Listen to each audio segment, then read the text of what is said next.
ஜெபம். எங்களை நேசிக்கிற பரிசுத்தமுள்ள பரலோக பிதாவே, பரிசுத்த தேவனே, உம்மை துதிக்கிறேன், ஸ்தோத்திரிக்கிறேன், மகிமைப்படுத்துகிறேங்க தாவே. தகப்பனே, ஜீவன் சுகம் பலன் தந்தீங்க, நன்றி ஆண்டவரே. இந்த நாளுக்காய் உம்மை துதிக்கிறேன், ஸ்தோத்திரிக்கிறேன், மகிமைப்படுத்துகிறேங்க தாவே. நீர் வானாதி வானங்களில் வீற்றிருக்கிறீர்.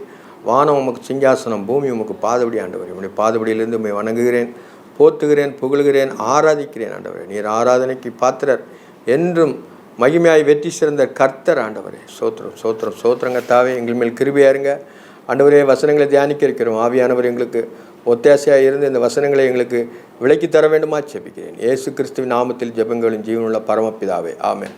அன்பான ஜேடிகே மேயர்களுக்கு இயேசு கிறிஸ்துவின் நாமத்தினாலே வாழ்த்தல் கூறுகிறேன். நம்ம ஒவ்வொரு வாரமும் திங்கட்கிழமை, அதாவது திங்கட்கிழமை காலையில், வெள்ளிக்கிழமை காலையில் 8லிருந்து 8:30 வரைக்கும் தேவனுடைய வசனங்களை ஆராய்ந்து கொண்டு வருகிறோம். கடந்த காலங்களிலே நம்ம எப்படின்னா ஆகமங்கள் 5 முடிச்சிட்டோம். ஆகமங்கள் 5 நம்ம முடித்தாச்சு. யோசுவா புஸ்தகத்தில் 21 அதிகாரத்தில் பாதி வசனங்கள் வரைக்கும் நம்ம படிச்சிருக்கோம். 8ஆம் அதாவது 21ஆம் அதிகாரம் 8ஆம் வசனம் வரைக்கும் முடிச்சிருக்கிறோம். இப்போ அதுக்கு அடுத்தால தியானிக்க இருக்கிறோம். சில வசனங்களை வாசிக்கிறேன். லேவியின் குமாரரில் முதலாம் சீட்டை பெற்ற கோகாத்தியர் வம்சங்களில் இருக்கிற ஆரோனின் குமாரருக்கு யூதாவின் புத்திரர் கோத்திரங்களிலும் சிமியோன் புத்திரங்களின் கோத்திரங்களிலும் அவர்கள் கொடுத்தத்தக்கவைகளும் பெயர் பெயராக சொல்லப்பட்டவர்களுமான நாமங்கள் யாவன. யூதா மலை தேசத்தில் ஆனாக்கின் தகப்பனாகிய அப்ராவின் பட்டணமான எபிரோனையும் அதை சூழ்ந்த வெளிநிலங்களும் அவர்களுக்கு கொடுத்தார்கள். பட்டணத்தை சேர்ந்த வயல்களையும் அதன் பட்டிகளையும் எப்னோயின் குமாரனாகிய காலேப்புக்கு காணியாட்சியாக கொடுத்திருந்தார்கள்.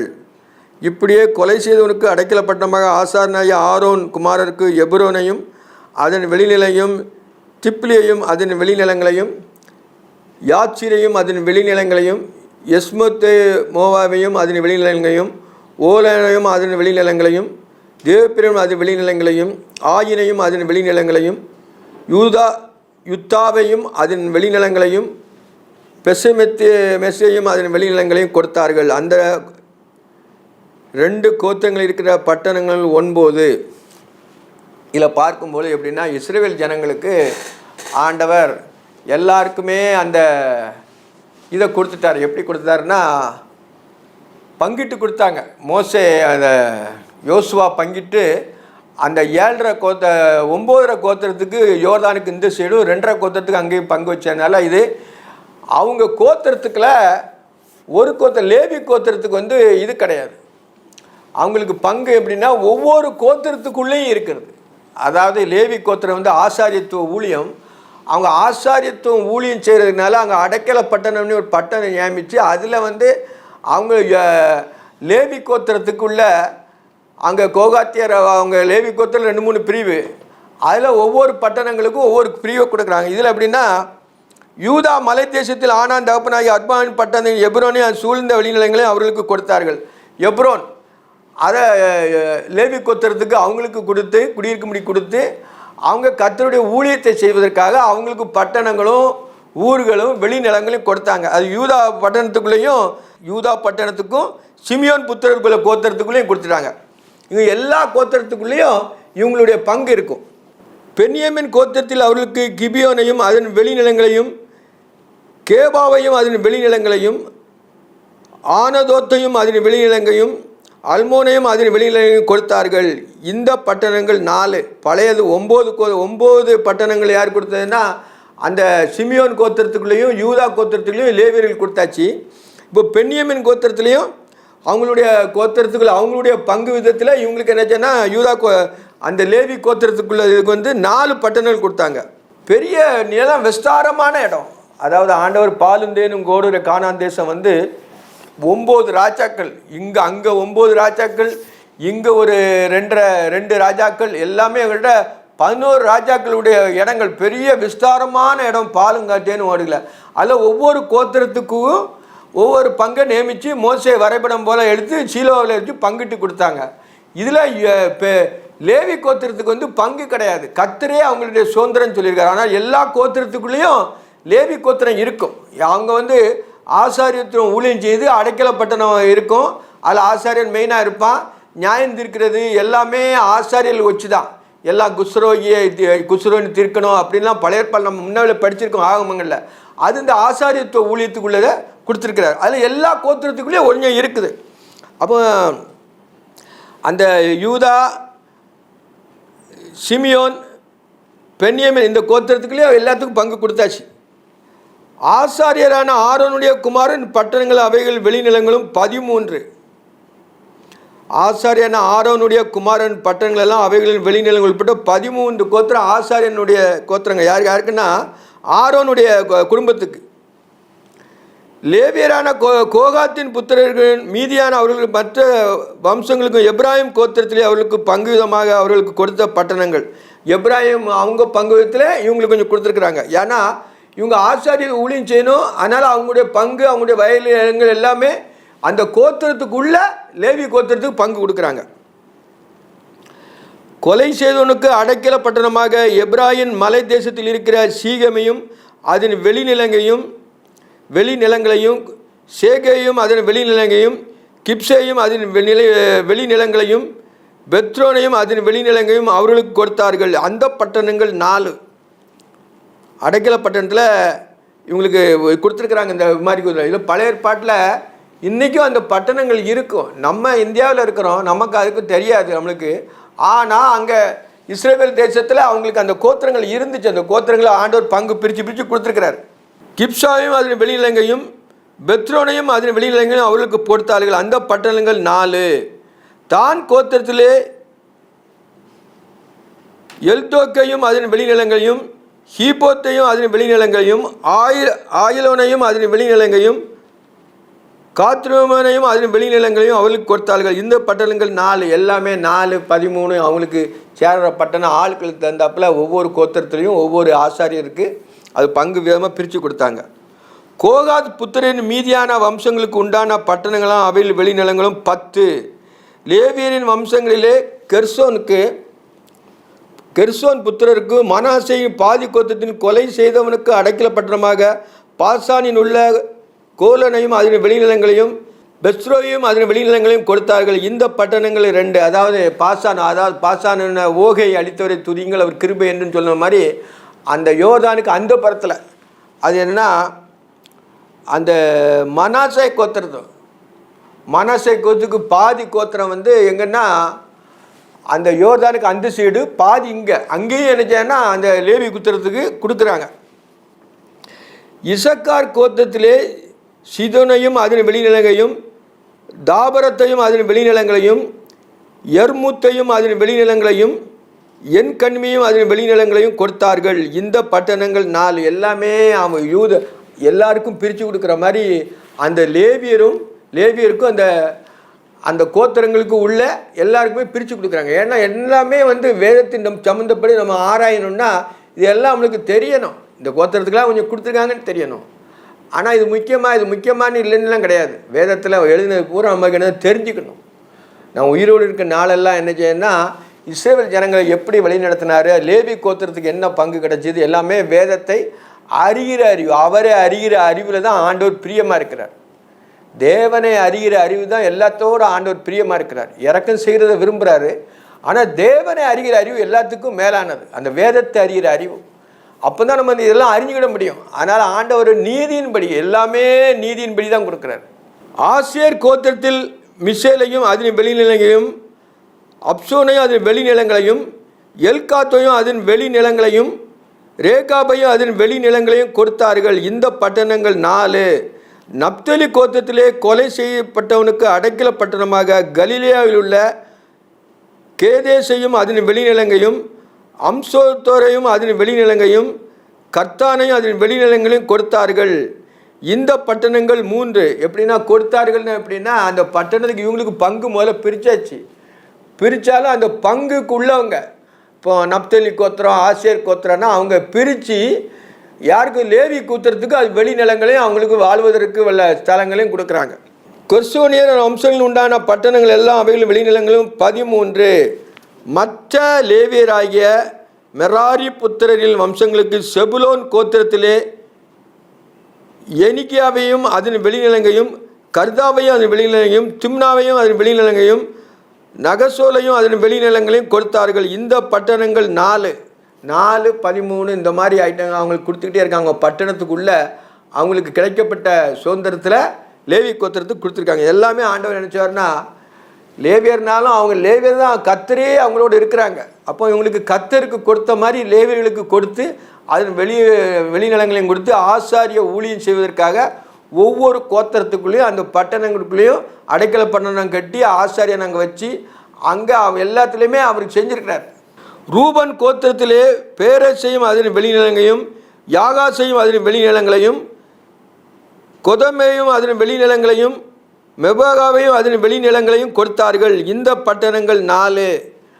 அதாவது ரூபன் கோத்திரத்துக்கும் காத் கோத்திரத்துக்கும் அங்கே யோர்தானுக்கு அந்த சைடில் கொடுத்தனால ரூபன் பத்திரத்துலையும் அங்கே கொடுத்துருக்காங்க. எல்லாத்துலேயும் கொடுத்து ஆண்டவர் தெளிவாக இருக்கிறார். காத் கோத்திரத்திலே கொலை செய்தவனுக்கு அடைக்கல பட்டணமாக கீலேயாத்தில் உள்ள ராம்சேசையும் அதனுடைய வெளிநிலங்கையும், மக்னாமியும் அதன் வெளிநிலங்கையும், எஸ்போனையும் அதன் வெளிநிலங்கையும், யாகேசே அதன் வெளிநிலங்களையும் கொடுத்தார்கள். இந்த பட்டணங்கள் 4. எல்லாத்துலேயுமே 4 தான் கொடுக்குறாங்க. அந்த ஆசாரியம் ஊழியம் செய்கிறதுக்காண்டி அவங்களுக்கு இடமும் அந்த பட்டணங்களும் கொடுக்குறாங்க. இவை எல்லாம் லேவியரின் மற்ற வம்சங்களாக மெராரி புத்திரருக்கு வம்சங்களிடையே கிடைத்த பட்டணங்கள். அவர்களுடைய பங்கு வீதம் 12 பட்டணங்கள். அப்போ அவங்க மெராரி அவங்க குடும்பத்துக்கு 12 பட்டணம், 4 நாம 12ங்கிற மாதிரி அவங்களுக்கு அந்த பட்டணம் கொடுத்துட்டாரு. இஸ்ரவேல் புத்திரருடைய காணியாட்சியின் நடுவிலே இருக்கிற லேவியின் பட்டணங்கள் எல்லாம் அவைகளின் வெளிநிலங்களுக்கு உட்பட 48 இது என்ன கொடுத்துருக்காருன்னா பட்டணம் 48 பட்டணம் அந்த லேவி கோத்திரத்துக்கு எல்லா கோத்திரத்துலேயும் கொடுத்துருக்காங்க. 4 கொடுத்து வச்சிருக்கிறாங்க அவங்க. இந்த பட்டணங்கள் ஒவ்வொன்றிற்கும் அதை சூழ்ந்த வெளிநிலங்களும் இருந்தது. எல்லா பட்டணங்களும் அப்படியே இருந்தது. எல்லா பட்டணம் அப்படியே இருந்துச்சான். அப்போ தேவன் மாறாதவர். அவருடைய ஊழியம் செஞ்சாலும் அவங்களுக்கு இடம் வீடு அந்த எல்லாமே என்ன செய்தாருன்னா கொடுக்குறார். இந்த பிரகாரமாக கர்த்தர் இஸ்ரவேலுக்கு கொடுப்பேன் என்று அவர் பிதாக்களுக்கு ஆணையிட்ட தேசத்தை கொடுத்தார். அவர்கள் அவைகளை சுதந்திரித்து கொண்டு அவைகளே குடியிருந்தார்கள். அவைகளை சுதந்திரித்து கொண்டு பாலும் தேனும் ஓடுகிற தேசத்தை அவங்க சுதந்திரித்து கொண்டு, லேவி கோத்திரமும் ஒவ்வொரு கோத்திரத்துக்குள்ளேயும் இருக்குது, அவங்களும் சுதந்திரித்து கொண்டு அதில் இருந்தார்கள்னு போட்டிருக்கு. எப்படின்னு சொன்னால் ஆண்டவர் மாறாதவர். அதனால தான் நம்ம ஒவ்வொரு இதுலேயுமே நம்ம அறியக்கூடியது அதான். ஆண்டவர் எப்படி சொன்னாரோ, உங்களுக்கு பாலும் தேனும் ஓடுகிற கானான் தேசத்தை உங்களுக்கு சுதந்திரமாக தருவேன்னு சொன்னபொழுது அவங்களுக்கு எல்லாம் அவருடைய வாக்கின்படி அவர் சொன்னபடி செய்து முடித்தார். இவங்க தான் முரட்டாட்டம் உள்ள ஜனங்கள் எல்லாமே விழுந்து போனாங்க. 40 வருஷமாக வனாந்திரத்திலே அவங்க சவங்கள் விழுந்து போயிட்டு 20 வயசுக்கு மேற்பட்டவங்க பூரா அதை தாண்டி வர முடியலை. எல்லாமே அவங்க என்ன செய்வாங்கன்னா இறந்து போனாங்க. வயதாகி இறந்து போகிறாங்க, கோபப்பட்டு இறந்து போனாங்க. பிறகு ஆளி பூமி பிளந்து தாத்தானே அவங்க குடும்பத்தையும் அந்த அழிச்சு போட்டது. எல்லாமே வனாந்திரத்தில் அவரை சேவிக்காதவங்க பூரா, அவருக்கு முறுமுறுத்தவங்க பூரா அழிஞ்சு போகிறாங்க. அவங்க குமாரருக்கு அவர் பானும் தேலும் ஓடுகிற கானான் தேசத்தை சுதந்திரமாக்கி கொடுத்து லேவி கோத்திரத்திற்குள்ளே அவங்களுடைய ஜனங்களுக்கு அவங்களுடைய வம்சங்களின்படியும் எல்லாருக்கும் இடங்களை கொடுத்துட்டார். இது பழைய ஏற்பாட்டு. அந்த பழைய ஏற்பாட்டினுடைய சிஸ்டாந்தத்தை வச்சு தான் பைபிளில் முழுதுமே எழுதியிருக்கு. அதனால் நம்ம என்ன செய்யணும், அதை படிக்கணும், கருத்தாக படிக்கணும். பழைய ஏற்பாடு அந்த 5 ஆகமங்களையும் தேவன் முற்காலத்தில் எப்படி செயல்பட்டார், இப்பொழுது அவர் எப்படி செயல்படுகிறார், எப்படி நம்ம அறிகிறதுக்கு வேத வசனம் நம்ம இதயமாகிய பலகையில் அவர் எழுதி வச்சிருக்கணும். அப்போ தான் நம்மளுக்கு என்ன தெரியும். கொஞ்சம் நம்ம ரொம்ப செய்ய முடியாது, ரொம்ப கற்றது கைமண் அளவுங்கிற மாதிரி நம்ம கைமண் அளவு தான் கற்றுருக்கோம். ஆனால் அறியக்கூடிய ரகசியங்கள் நிறைய இருக்குது. கொஞ்சம் அறிஞ்சாலே நமக்கு என்ன செய்யணும், ரொம்ப சந்தோஷமாக இருக்கும். நிறைய அறிஞ்சிட்டோன்னா ரொம்ப வெறுத்துரும். ஆனால் நிறையா கொஞ்சத்தில் கொஞ்சம் கொடுத்தனா கொஞ்சம் கேட்பார். உன்ட்ட அதிகமாக தேவ ஞானத்தை கொடுத்தான்னா நீ அதிகமாக தேவனுடைய ஞானத்தை பிரஸ்தாப்படுத்தணும். அதனால் எல்லாம் பொக்கிஷம் மாதிரி மூடி வைக்கக்கூடாது. வேதத்தை அறிஞ்சோன்னா அது என்ன சொன்னால் விதைக்கணும்.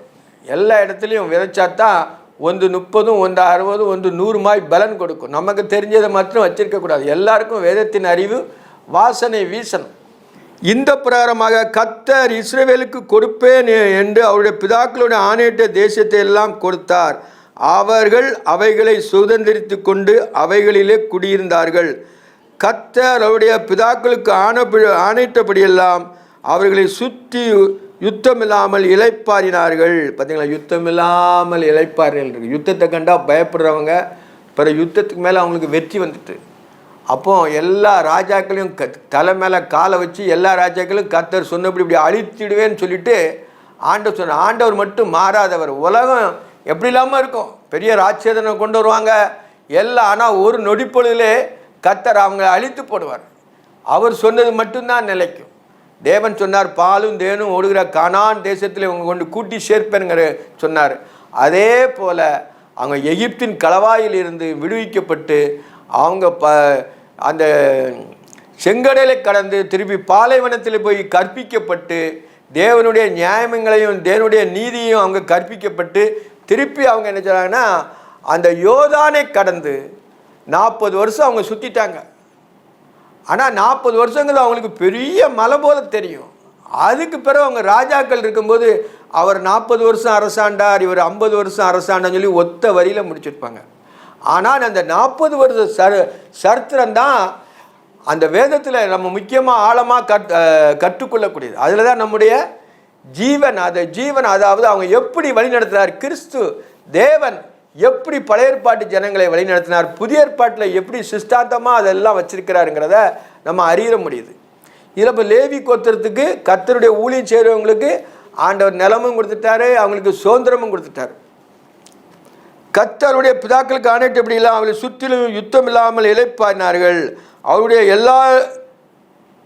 எல்லா சத்துருக்களிலும் ஒருவரும் அவருக்கு முன்பாக நிற்கவில்லை. அவருக்கு முன்பாக ஒருவரும் கூட நிற்க முடியலை. தேவனுக்கு முன்பாக யார் நிற்க முடியுமா? தேவன் தான் செய்கிறாரு. மற்றவங்கெல்லாம் கலங்கிடுவாங்க. இவங்க அந்த இஸ்ரவேல் ஜனங்கள் கோத்திரத்துக்கு ஆண்டவர் சுதந்திரமாக கொடுக்குறேன்னு சொன்னதை கொடுப்பாருங்கிறத முழு நம்பிக்கையாக இருந்தார். கரைந்து போயிட்டுங்கள், இருதயங்கள் கரைந்து போயிட்டுன்ட்டு சொல்லுவாங்க. அப்போ தேவன் நீதி உள்ளவர், அவர் நீதியின் பிரகாரமாக செய்கிறவர். அவருடைய எல்லா சத்துருக்களிலும் ஒருவரும் அவருக்கு முன்பாக நிற்கவில்லை. அவர்கள் சத்துருக்கள் எல்லாம் கர்த்தர் அவள் கையிலே ஒப்பு கொடுத்தார். எல்லாரும் சத்துருக்களை பூரா யார் இஸ்ரவேல் ஜனங்கள் கையில் ஒப்பு கொடுத்தார். அவங்க எல்லாம் மாண்டு அழிந்து போனாங்க. கர்த்தர் இஸ்ரவேல் குடும்பத்தாருக்கு சொல்லியிருந்த நல் வார்த்தைகளில் எல்லாம் ஒரு வார்த்தையும் தவறி போகவில்லை, எல்லாம் நிறைவேறிட்டு. பார்த்தீங்களா, அவர் ஒரு வார்த்தை கூட மாறலை. அவர் மாறாதவர், தேவன் மாறாதவர். மனுஷன் மாறிடுவான், ஆனால் நம்மளுக்கு மாறுற மாதிரி தெரியும். ஆனால் அவருடைய நீதி தான் நிற்கும். ஆண்டவர் சொன்னது இப்படி தான் சொன்னார்னு சொல்லிட்டு நம்மளுக்கு விளங்கிக்கிட லேட்டாகும். ஆனால் ஆண்டவர் மாறாதவர். அதுதான் நம்ம இந்த வசனத்தில் நம்ம அறிஞ்சு கொள்ளக்கூடியது. இதோட அந்த அதிகாரம் முடிஞ்சது. யோசுவா 21ஆம் அதிகாரத்தில் பாதியிலேருந்து முடிஞ்சுது. 22ஆம் அதிகாரத்தில் சில வசனங்களை படிக்கிறேன். அப்பொழுது யோசுவா ரூபனியரையும் காத்தியரையும் மனாசை பாதி கோத்திரத்தை அழைத்து அவர்களை நோக்கி, கர்த்தருடைய தாசனாகிய மோசே உங்களுக்கு கட்டளையிட்டபடியெல்லாம் நீங்கள் கை கொண்டீர்கள். நான் உங்களுக்கு கட்டளையிட்ட யாவிலும் என் சொற்படி செய்தீர்கள். நீங்கள் இதுவரைக்கும் அநேக நாளாய் உங்கள் சகோதரனை கைவிடாமலும் உங்கள் தேவனாய கர்த்தருடைய கட்டளையை காத்து கொண்டு நடந்தீர்கள். இதில் எப்படி பார்க்கும்போது அந்த யுத்த ஜனங்கள், அதாவது இவங்க முதல்ல யோர்தானுக்கு இந்த சைடில் அந்த ராஜாக்கள் 2 ராஜாக்கள், அதாவது பாசானையும் ஓகையும் அந்த அழித்தவரை துதியுங்கள் அவர் கிருபை என்னும் அவங்க 2 ராஜாக்களும் ராட்சதர்கள். அவங்கள இவங்க முதல் வெற்றி சிறந்தார். தேவன் அவரோடு போராடுறார். அப்போ மோசே இருக்கிறான். அப்போ மோசே உயிரோடு இருக்கான் யோர்தானுக்கு இந்த சைடில். அப்போ என்னென்ன இவங்க பெருத்த ஜனமாக இருக்கனால அந்த பட்டணங்கள் அழிச்சனால ரூபன் கோத்திரத்துக்காரரும் காத் கோத்திரத்துக்காரரும் மனாசை பாதி கோத்திரத்துக்காரரும் நாங்கள் இங்கே தங்கிக்கிட்டோம், இங்கே நிலம் பெருத்த நிலமாக இருக்குது, எங்களுக்கு ஆடு மாடுகள் மிகுதி ஜனம் பெருத்ததாக இருக்கும், நாங்கள் இங்கே குடியிருந்துக்கிட்டோம், எங்களுக்கு யோர்தானுக்கு அந்த சைடில் பங்கு வேண்டான்னு சொல்லி இவங்களே முந்தி மோசைகிட்ட போய் வேண்டுதல் செய்கிறார்கள். அப்போது மோசே ஆண்டவர்கிட்ட சொன்ன மாதிரி கொடுங்கிற மாதிரி ஆண்டவர் சொல்லிட்டார். உடனே தான் என்ன செய்கிறாருன்னா, இவங்க என்ன செய்யறாங்க, நீங்கள் கொடுத்ததெல்லாம் போதும், நீங்கள் யுத்தம் பண்ண உங்கள் சகோதரருக்கு அவங்களுக்கும் அவங்களுடைய சுதந்திரத்தை பங்கடை வரைக்கும் நீங்கள் அவங்களோட யோர்தானை கடந்து போய் யுத்தம் செய்யணும். யுத்தம் செய்து அந்த 9 ராஜாக்களை அழித்து அந்த 9 கோத்திரத்துக்கு அங்கே பங்கு கிடைச்ச முறை தான் நீங்கள் உங்கள் எல்கைக்குள்ளே வரணும்னு சொல்லி மோசே மூலமாக பேசப்பட்டு அவங்க யுத்தத்துக்கு முன்னால் நின்று யுத்தம் செய்கிறாங்க. ஆனால் நிலம் கிடையாது, அவங்களுக்கு சுதந்திரங்க வாங்கியாச்சு, ஃபஸ்ட்டு வாங்கியாச்சு.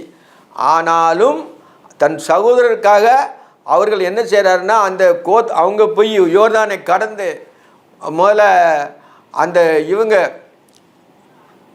முதல்ல எரிகோ பிடிக்கிறாங்க.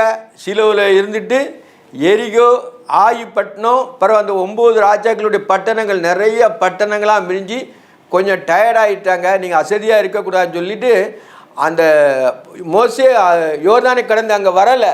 ஆனாலும் அந்த பாலுந்தேனும் ஓடுகிற தேசத்தை அவனுக்கு காட்டுறாரு, எல்லாம் பாரு, ஆனால் நீ அங்கே பிரவேசிப்பதில்லைங்கிறார். ஏன்னா அவன் தவறு, அவன் வந்து கொஞ்சம் முறுமுறுத்து கண்மலையை அடிச்சிட்டான். ஆண்டவர் பேச சொன்னார், அடிச்சிட்டான்.